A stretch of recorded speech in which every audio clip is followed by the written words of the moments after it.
कार्य संचालन नियमावली के तहत जो भी शंका का समाधान चाहेंगे सरकार जवाब देने के लिए तैयार है। तो अपराध पर घेरने का काम करेंगे और बहुत से मुद्दे हैं बिहार में जो उसको घेरने के लिए पर्याप्त है।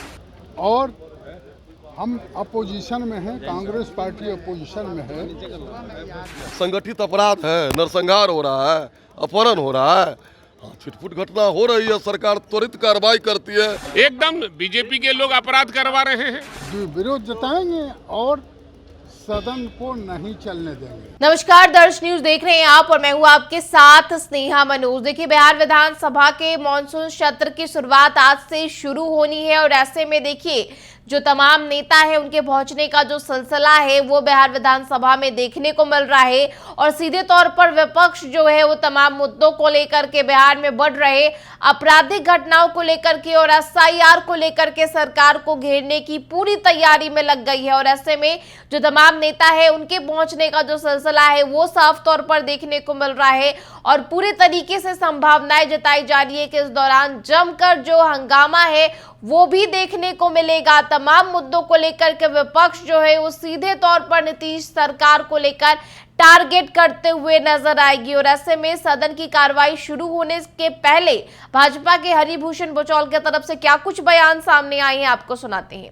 ये विपक्ष का काम है, लेकिन नियम कानून और कार्य संचालन नियमावली के तहत जो भी शंका का समाधान चाहेंगे सरकार जवाब देने के लिए तैयार है। मुन्ना यादव है, राजद के विधायक, ने कहा है कि मुट्ठी। अब उनका आप क्या जवाब दें, फिर खंडन भी किए हैं, बोल के मुकर भी गए हैं, वो भी देखे होइएगा। उनको भी लगता है कि हम गलत बोले। बिहार में बढ़ते अपराध को लेकर सत्ता पक्ष के लोग, विपक्ष के लोग कह रहे हैं कि सत्ता पक्ष से सवाल पूछे उनके पास कोई जवाब नहीं होगा। काहे नहीं जवाब होगा? अब कोई शीशा में बंदूक और राइफल का नली निकाल के कोई घूमता है गाड़ी में, कोई काला शीशा लगा के घूमता है। संगठित अपराध है, नरसंहार हो रहा है, अपहरण हो रहा है, छिटपुट घटना हो रही है, सरकार त्वरित कार्रवाई करती है। 24 घंटे के अंदर में रिजल्ट आता है, परिणाम आता है कि सत्ता के संरक्षण में अपराध हो रहा है, ऐसा नहीं हो रहा है। क्या इसके अलावा विपक्षी पार्टी आरजेडी और कांग्रेस पूरी तरीके से तैयारी में है कि किस तरीके से नीतीश सरकार को टारगेट किया जाए, आपराधिक घटनाओं को लेकर के घेरने की कोशिश रहेगी। इसके अलावा वोटर पुनरीक्षण को लेकर भी जो विपक्षी पार्टियां हैं वो सवाल खड़ा करते हुए नजर आएंगी और उसको लेकर हंगामा जो है वो उनके तरफ से साफ तौर पर देखने को मिलेगा। फिलहाल कार्रवाई जो सदन की कार्रवाई है, मानसून सत्र की पहले दिन की जो कार्रवाई है, उनके शुरू होने से पहले कांग्रेस और आरजेडी के जो तमाम नेता है उनके पहुंचने का जो सिलसिला है वो लगातार देखने को मिल रहा है। और ऐसे में देखिए आरजेडी के भाई वीरेंद्र के अलावा कांग्रेस के विजय शंकर दुबे की तरफ से कार्रवाई शुरू होने के पहले क्या कुछ वो बोलते नजर आए हैं, क्या कुछ उनके बयान सामने आए हैं, आपको सुनाते हैं। तो अपराध पर घेरने का काम करेंगे और बहुत से मुद्दे हैं बिहार में जो उसको घेरने के लिए पर्याप्त है, क्योंकि ये सरकार नाम का कोई चीज नहीं है। बिहार में ही नहीं, देश में लोकतंत्र नहीं है और लोकतंत्र बहाल हो इसके लिए हम लोग आंदोलन करने का काम करेंगे। सदन और सदन के बाहर में भी मामले को उठाने का काम करेंगे। एकदम बीजेपी के लोग अपराध करवा रहे हैं और निश्चित रूप से ये लगता है कि राज करना चाहते हैं कि बिहार में राज हो।